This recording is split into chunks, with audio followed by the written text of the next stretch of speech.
ஷெக்கீனா ஊழியங்கள் வழங்கும் ஷெக்கீனா நேரம். ஷெக்கீனா என்ற வார்த்தையின் அர்த்தம் காணப்படக்கூடிய நிலையில் வெளிப்படுத்தப்பட்ட தேவனுடைய சமூகம் என்பதாகும்.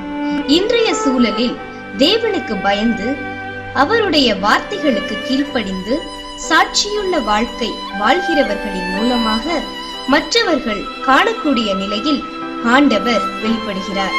உங்களுடைய வாழ்க்கையின் மூலமாக மற்றவர்கள் காணக்கூடிய நிலையில் தேவன் வெளிப்படுத்தப்பட வேண்டும் என்கிற நோக்கத்தோடு தேவன் விரும்புகிற வாழ்வு வாழ உங்களுக்கு கற்றுக் கொடுக்கவே ஷெக்கீனா நேரம்.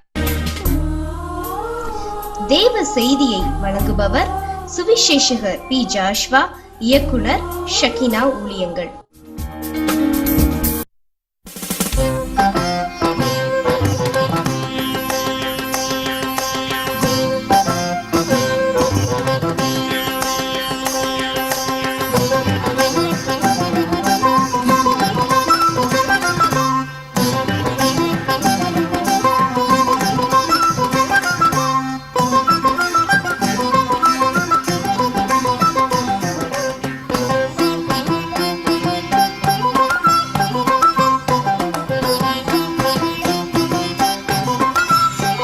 கிறிஸ்துவுக்குள் அன்பான ஷெக்கீனா நேரம் தொலைக்காட்சி நேயர்களே, ஆண்டவராகிய இயேசு கிறிஸ்துவின் இனிய நாமத்திலே உங்களை வாழ்த்துகிறேன். திரும்பவும் ஒரு விசை நாம் அமர்ந்து தேவனுடைய வார்த்தைகளை படிக்க ஆண்டவர் நமக்கு கொடுத்திருக்கிற இந்த உன்னதமான உயர்ந்த வாய்ப்புக்காக நான் ஆண்டவரை ஸ்தோத்திரிக்கிறேன். சிலுவையின் ஆண்டவராகிய இயேசு கிறிஸ்து திருவாய் மலர்ந்தருளின வார்த்தைகளின் அடிப்படையிலே நாம் தொடர்ச்சியாக தியானித்து வருகிறோம். இதுவரைக்கும் 3 வார்த்தைகளை படித்திருக்கிறோம். இன்றைக்கு நாம் 4வது வார்த்தையின் அடிப்படையிலே ஆண்டவருடைய வார்த்தையை நாம் படிக்க போகிறோம். இயேசு கிறிஸ்து 4வதாக சிலுவையில 7 வார்த்தைகளை சொன்னார். அதில் 4வதாக சொன்ன வார்த்தையாக நாம் தியானித்து வருவது, என் தேவனே என் தேவனே ஏன் என்னை கைவிட்டீர் என்று அவர் சிலுவையிலே கதறின அந்த வார்த்தை. மத்தேயு எழுதிய நற்செய்தி நூல் 27வது அதிகாரம் 45வது வசனத்திலிருந்து 49வது வசனங்கள் வரைக்கும் இந்த பகுதி அடங்கியிருக்கிறது. அந்த பகுதிகளை நான் வாசிக்கிறேன். 6ஆம் மணி நேரம் முதல் 9ஆம் மணி நேரம் வரைக்கும் பூமி எங்கும் அந்தகாரம் உண்டாயிற்று. 9ஆம் மணி நேரத்தில் இயேசு ஏலி ஏலி லாமா சபக்தானி என்று மிகுந்த சத்தமிட்டு கூப்பிட்டார். அதற்கு என் தேவனே ஏன் என்னை கைவிட்டீர் என்று அர்த்தமாம். அங்கே நின்றவர்களில் சிலர் அதை கேட்டபொழுது இவன் எலியாவை கூப்பிடுகிறான் என்றார்கள். உடனே அவர்களில் ஒருவன் ஓடி கடற்காலானை எடுத்து காடியில் தோய்த்து அதை ஒரு கோலில் மாட்டி அவருக்கு குடிக்க கொடுத்தான். மற்றவர்களோ, பொறு, எலியா இவனை ரட்சிக்க வருவானோ பார்ப்போம் என்றார்கள். இந்த 4வது வசனத்தை அவர் சொன்ன சூழ்நிலை அங்கே சொல்லப்பட்டிருக்கிறது. இந்த 4வது வசனத்தை அவர் சொல்ல ஆரம்பிக்கும் முன்பதாக அங்கே இருந்த ஒரு நிலை அந்த 45வது வசனத்திலே சொல்லப்பட்டிருக்கிறது. 6ஆம் மணி நேரம் முதல் 9ஆம் மணி நேரம் வரைக்கும் பூமி எங்கும் அந்தகாரம் உண்டாயிற்று. அந்தகாரம் என்று சொல்வது இருள். அந்த இருளை நாம் சாதாரணமான இருள் என்று சொல்லிவிட முடியாது. இது பயங்கரமான ஒரு இருள். பொதுவாக இருளிலே நாம் கொஞ்சம் பார்க்கலாம், ஆனால் இந்த அந்தகாரம் என்று சொல்லுவதில் ஒன்று கூட பார்க்க முடியாது. தட்டி தடுமாறி ஒரு கண் தெரியாத ஒருவருக்கு எப்படி இருள் இருக்குமோ அதை போன்ற ஒரு இருள் அந்தகாரம். அந்த அந்தகாரம் பூமியை மூடி இருக்கிறது 3 மணி நேரம். அதற்கு அந்த அந்தகாரத்திற்குள்ளே இருந்து இயேசு கிறிஸ்து சொல்லுகிறார் 9ஆம் மணி நேரத்தில் அந்த அந்தகாரம் முடிய போகிற நேரத்தில் அவர் சொல்றாரு, ஏலி ஏலி லாமா சபக்தானி என்று சத்தமிடுகிறார். அதற்கு அர்த்தம் என்ன? என் தேவனே ஏன் என்னை கைவிட்டீர்? என்னை கேட்டுக்கொண்டிருக்கிற அருமையான தெய்வ மக்களை, இந்த வார்த்தை இயேசு கிறிஸ்துவின் வாயிலிருந்து வரும்போது அது கொஞ்சம் நம்மை திகைக்க வைக்கிறது. முதல் 3 வார்த்தைகளும் நம்ம எவ்வளவு திகைப்பில் ஆழ்த்தவில்லை. ஏன்னா அவர் மன்னிப்பை வழங்க வந்தார், அதனால மன்னிப்பை கொடுத்தார். ரட்சிப்பை வழங்க வந்தார், ஆகையினாலே ரட்சிப்பை கொடுத்தார். தகப்பனையும் தாயையும் கனம் பண்ண வேண்டும் என்ற ஆண்டவருடைய நியாயப்பிரமாண கட்டளையை நிறைவேற்றுவது அவருடைய நோக்கமாக இருந்தது.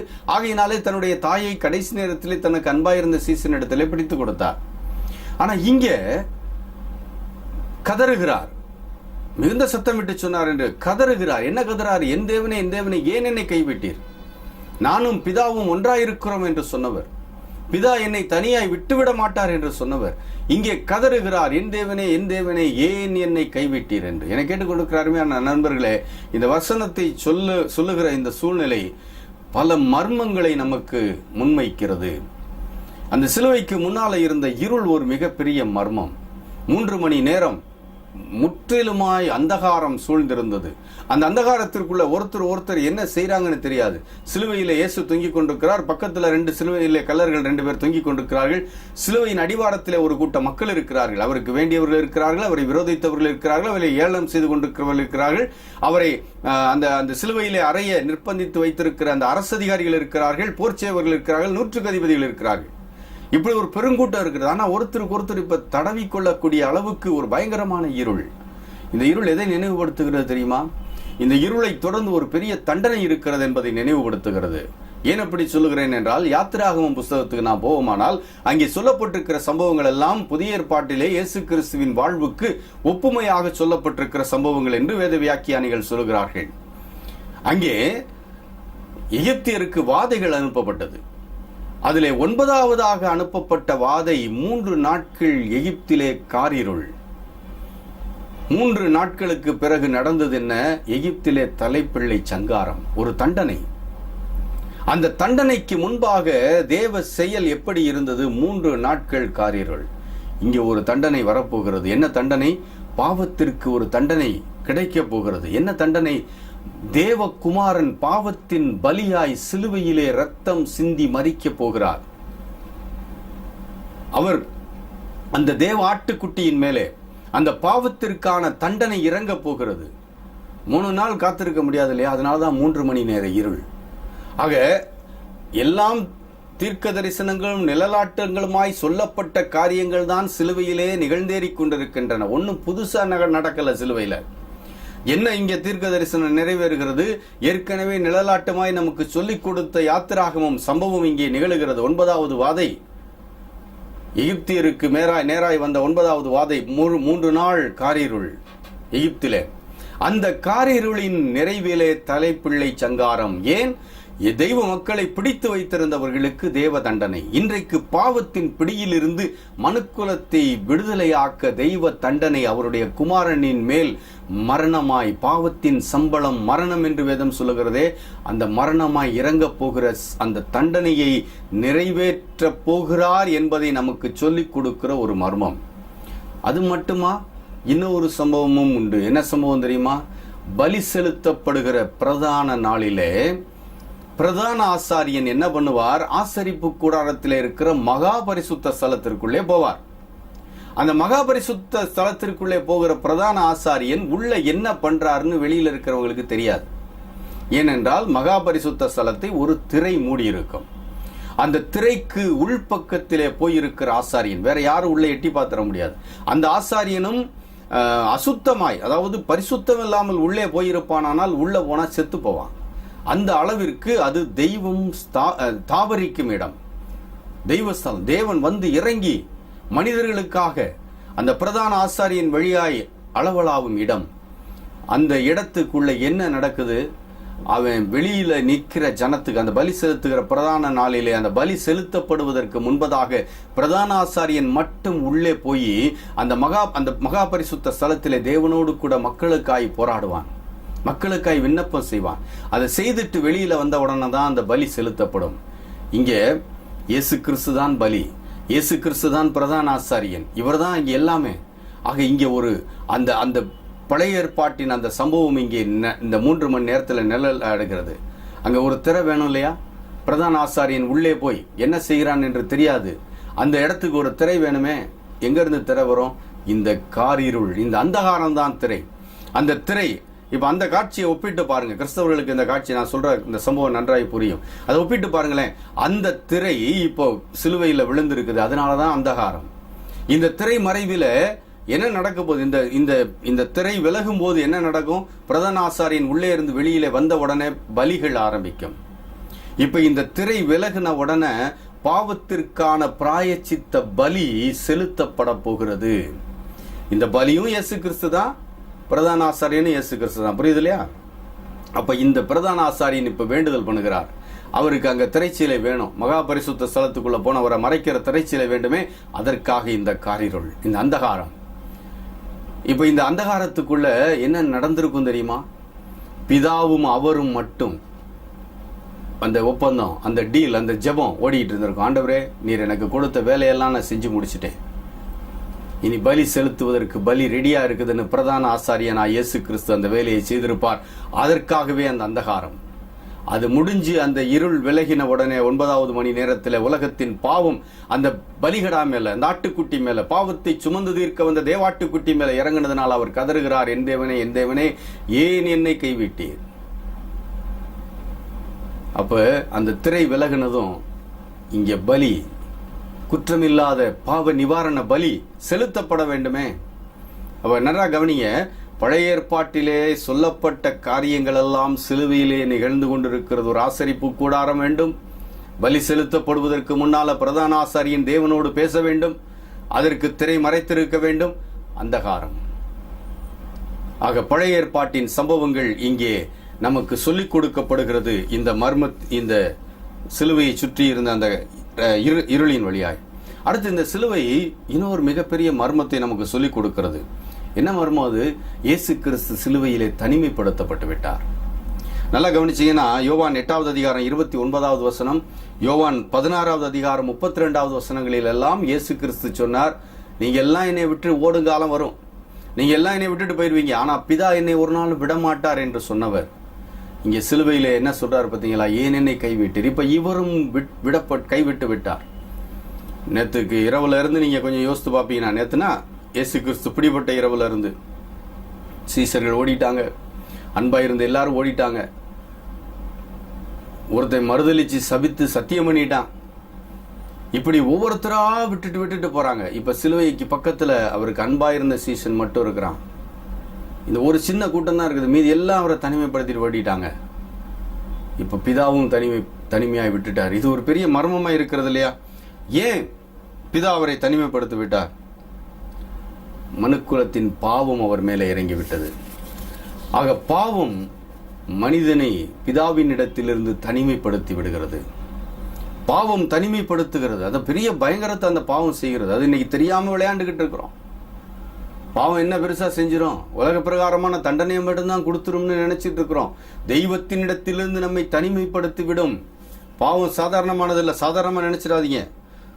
தேவனிடத்திலிருந்து, மனிதனிடத்திலிருந்து, ஒருத்தருக்கு ஒருத்தர் அவனிடத்திலிருந்தே அவனையும் பிரிச்சு அந்த பாவம் மனிதனை சின்ன பின்னமாக்கி விடும்.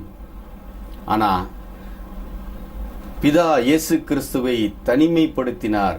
எதுக்காக தெரியுமா? வெறும் பாவத்தினால் அவரை தனிமைப்படுத்தி விடவில்லை, நாம் தனிமைப்படுத்தப்படக்கூடாது என்பதற்காக.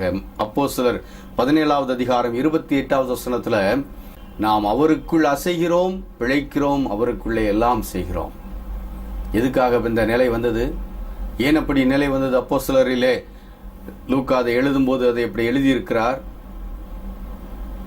நாம் அவருக்குள் அசைய, அவருக்குள் பிழைக்க, அவருக்குள் வாழ இயேசு கிறிஸ்து தனிமைப்படுத்தப்பட்டார். அந்த இயேசு கிறிஸ்து தனிமைப்படுத்தப்பட்டதினாலே இன்றைக்கு நாம் பிதாவுக்குள் வாழ, அவருக்குள் அசைய, அவருக்குள் பிழைத்திருக்க முடிகிறது. ஆக சிலுவை நமக்கு தருகிற இந்த 4வது வசனத்துல, என் தேவனே, என் தேவனே, ஏன் என்னை கைவிட்டீர் என்று சொல்வது ஒரு மிகப்பெரிய மர்மத்தை நமக்கு நினைவுபடுத்துகிறது. அது என்ன மர்மம் தெரியுமா? இயேசு தனிமைப்படுத்தப்பட்டது எதற்காக? நாம் பிதாவோடு சேர்ந்து அவருக்குள் இணைந்து அவருக்குள் இசைந்து வாழ வேண்டும் என்பதற்காக. அடுத்து இந்த சிலுவை இன்னொரு மிக மிக பெரிய மர்மத்தை நமக்கு சொல்லிக் கொடுக்கிறது. என்ன மர்மம் தெரியுமா? சிலுவைக்கு முன்பிருந்த குருட்டாட்டம். சிலுவைக்கு முன்பு இருந்த குருட்டாட்டம். நான் அந்த இருட்டுக்குள்ள நடந்ததை சொல்லல. இருள் விலகின பிறகு 9வது மணி நேரத்துல இயேசு கிறிஸ்து ஏலி ஏலி லாமா சபக்தானின்னு சொல்லி இந்த என் தேவனே, என் தேவனே, ஏன் என்னை கைவிட்டீர் என்ற வார்த்தையை சொன்னபோது அங்க இருந்த கூட்டம் என்ன சொல்லிச்சு பாத்தீங்களா? ஒரு சிலர் அதை கேட்டபோது எலியாவை கூப்பிடுகிறான்னு சொன்னாங்க. இன்னொரு கூட்டம், மற்றவர்கள் என்ன சொல்றாங்க தெரியுமா? 49வது வசனத்துல, எலியா இவனை ரட்சிக்க வருவானா பார்ப்போம். வேத வாக்கியங்களை அறியாத குருட்டாட்டத்திற்குள்ளாய் அந்த மக்கள் இருக்கிறார்கள். ஏனென்றால் இயேசு கிறிஸ்து இந்த வார்த்தையை தனிமைப்படுத்தப்பட்டு விட்டதுக்காக மட்டும் சொல்லல. அவர் சிலுவையில தன்னுடைய உயிரை முடிக்கும் வரைக்கும் ஒன்னொன்னா பார்த்து எது எது நிறைவேற்றப்படாமல் இருக்கிறதோ, என்னென்ன காரியங்கள் முன்னுரைக்கப்பட்டு தீர்க்க தரிசனமாய் சொல்லப்பட்டு அது நிறைவேறாமல் இருக்கிறதோ அதை ஒன்னொன்னா பார்த்து சொல்லிட்டு வர்றாருங்க. அந்த வரிசையில் இந்த வார்த்தையை அவர் சொன்னார். எங்கிருந்து சொன்னார் தெரியுமா? 22வது சங்கீதத்தின் முதல் வசனத்தில் இருந்து அவர் சொன்னார். என் தேவனே, என் தேவனே, ஏன் என்னை கைவிட்டீர் என்பது சங்கீதக்காரன் அங்கே புலம்பின புலம்பல் ஒன்று. அதை இங்கே சொல்றாரு.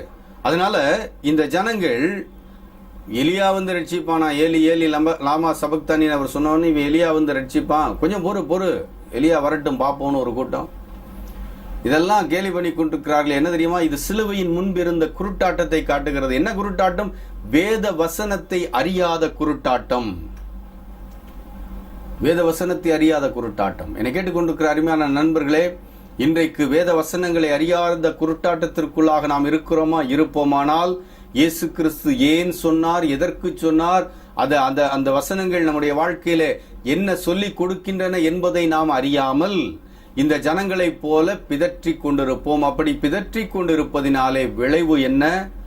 ஏற்றுக்கொள்ள வேண்டிய காரியங்களை ஏற்றுக்கொள்ளாமல், சரிப்படுத்த வேண்டிய காரியங்களை சரிப்படுத்தாமல், ஏனோ தானோ வென்று வசனத்தை கேட்டும் வசனத்தை அறிந்திருந்தும் வசனத்தின்படி வாழாத குருட்டாட்டத்திலே திளைத்திருப்போம். அப்ப இன்னைக்கு நம்மை சுற்றி இருக்கிற குருட்டாட்டம் என்ன தெரியுமா? அன்னைக்கு சிலுவையை சுற்றி இருந்த குருட்டாட்டம் வேத வசனத்தை அறியாத குருட்டாட்டம். ஆனா இன்னைக்கு நம்மளை சுற்றி இருக்கிற குருட்டாட்டம் என்ன தெரியுமா? வேத வசனத்திற்கு குருடர்களாயிருக்கிறோம்.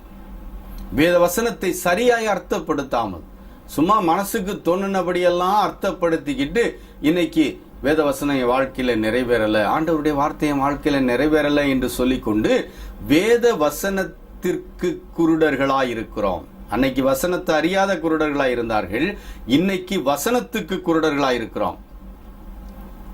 புரியுதா நான் சொல்றது? வசனத்தை இஷ்டப்படி அர்த்தப்படுத்துறது. அந்த வசனம் என்ன சொல்லுகிறது, ஏன் சொல்லுகிறது, எப்படி சொல்லுகிறது, இதெல்லாம் புரிந்து கொள்வது கிடையாது. எல்லாம் ஆனா நம்ம மனசுல என்ன தோணுதோ அப்படி அர்த்தப்படுத்தி, இன்னைக்கு அப்படித்தான் நிறைய பேர் வசனங்களை அர்த்தப்படுத்தி கொண்டு சரியாய் புரிந்து கொள்ளாத குருட்டாட்டத்திற்குள்ளே இருக்கிறார்கள். இந்த குருட்டாட்டத்திலிருந்து வெளியில வரணும்னு சிலுவை விரும்புகிறது. அது மட்டுமல்ல, இரட்சகரை அறியாத குருட்டாட்டம். இரட்சகரை அறியாத குருட்டாட்டத்திற்குள்ளே இன்றைக்கு கிறிஸ்தவர்களாகிய நாமே பல நேரங்களில் இருக்கிறோம். நான் சொல்றது என்னன்னா, இயேசு கிறிஸ்து யார் என்று தெரியும், இயேசு கிறிஸ்து என்ன செய்வார் என்று தெரியும். ஆனாலும் இன்னைக்கு அவர்கிட்ட வரல. என்னைக்கோ ஒரு நாள் ஆண்டவரே என் பாவங்களை மன்னியும் என்று கேட்டோம், மன்னித்தார். ஆனா இது ஒவ்வொரு நொடியும் நடந்து கொண்டே இருக்க வேண்டிய ப்ராசஸ் என்பதை மறந்து போய் விட்டோமே. அப்படி மறந்து போனதுனால என்ன ஆயிடுச்சு தெரியுமா? கிறிஸ்தவர்களாய் இருந்தும், இயேசு கிறிஸ்துவை தெரிந்தவர்களாய் இருந்தும் கிறிஸ்துவை அறியாத, இரட்சகரை அறியாத குருட்டாட்டம், அந்த ரட்சிப்பு என்பதை பூரணப்படுத்தாத நிலையிலே வாழுகிற குருட்டாட்டத்திற்குள்ளாய் இருக்கிறோம். இன்னொரு குருட்டாட்டம் என்ன நடக்குது தெரியுமா? தங்கள் பாவங்களுக்கு குருடர்களாய் இருக்கிறார்கள். நம்ம செய்யறதுக்கு சப்பக்கட்டு கட்டுறது, தவறு செய்துவிட்டு நான் தவறு செய்யல, சரியா தான் செஞ்சிருக்கிறேன், நான் செய்வது சரிதான் என்று நாம் செய்த பாவங்களுக்கு குருடர்களாய் இருக்கிறோம். ஆக எப்படிப்பட்ட குருட்டாட்டங்களுக்குள்ள இன்னைக்கு சிக்கிக்கிட்டு இருக்கிறோம் பாருங்களேன். வேத வசனங்களுக்கு குருடர்களாய் இருக்கிறோம், இரட்சகரை அறியாத குருடர்களாய் இருக்கிறோம், பாவங்களை அறியாத குருடர்களாய் இருக்கிறோம். இத்தகைய நிலை வேண்டாம். சுவிசேஷமாகிய ஒளி நம்முடைய உள்ளத்திற்குள்ளே பாய இடம் கொடுப்போம். எப்பொழுதும் ரட்சிக்கப்பட்ட நிலையிலேயே வாழ்வோம். வசனத்தை சரியாய் புரிந்து அர்த்தப்படுத்தி வாழ்வோம். நம் பாவங்களை உணர்ந்து கொள்ளக்கூடிய நிலையிலே ஆண்டவருடைய கிருபையை பெற்றுக் கொண்டவர்களாய் வாழ்வோம். இந்த குருட்டாட்டத்திற்கு நாம் விலகி இருக்க வேண்டும். ஆக சிலுவைக்கு முன்பிருந்த இருள் நமக்கு சொல்லிக் கொடுத்த பாடம், சிலுவையிலே இயேசு தனிமைப்படுத்தப்பட்டது நமக்கு சொல்லிக் கொடுத்த பாடம், சிலுவைக்கு முன் இருந்த குருட்டாட்டம் நமக்கு சொல்லிக் கொடுத்த பாடம். இந்த 4வது திருவசனம் நம்மை வெளிப்படைய வைத்திருக்கிறது. அந்த இருள் தண்டனை கொடுத்தது. இன்றைக்கு பாவத்திற்கான தண்டனையை இயேசு கிறிஸ்து சிலுவையிலே சிந்தி தீர்த்து விட்டார். வேத வசனத்தை அறியாத குருடர்களாய் வாழும் நிலையிலிருந்து நாம் வெளியே வருவோம். இயேசு தனிமைப்படுத்தப்பட்டார். ஏன்? நாம் தனிமைப்படுத்தப்படக்கூடாது என்பதற்காக. ஜெபிக்கலாமா? எங்கள் நல்ல ஆண்டவரே, 4வது வசனத்தின் வழியாக எங்களுக்கு சொல்லிக் கொடுத்த பாடங்களுக்காக உம்மை ஸ்தோத்திரிக்கிறோம். இந்த வசனங்களின் அடிப்படையில் நாங்கள் எங்களை சரிப்படுத்தி கொண்டு வேத வசனங்களை அறியாத குருடர்களாய் இல்லாதபடிக்கு எங்கள் குருட்டாட்டத்திலிருந்து நாங்கள் தெளிவு பெற்று வாழ எங்களுக்கு உதவி செய்ய வேண்டும் என்று ஜெபிக்கிறோம். இயேசு கிறிஸ்துவின் வழியாக வேண்டுகிறோம் நல்ல பிதாவே, ஆமேன். அன்பார்ந்த ஷெக்கினா நேரம் தொலைக்காட்சி நேயர்களே, இந்த நிகழ்ச்சியின் வழியாக ஆண்டவர் உங்களோடு பேசியிருப்பார் என்று நம்புகிறேன். நிகழ்ச்சி பற்றி உங்கள் கருத்துக்களை அறிய விரும்புகிறேன். ஆண்டவர் சித்தமானால் திரும்பவும் இன்னொரு தொலைக்காட்சி நிகழ்ச்சியிலே நாம் ஒருவர் சந்திப்போம். அதுவரைக்கும் கர்த்தருடைய கிருபை உங்களோடு கூட இருப்பதாக. ஆமென்.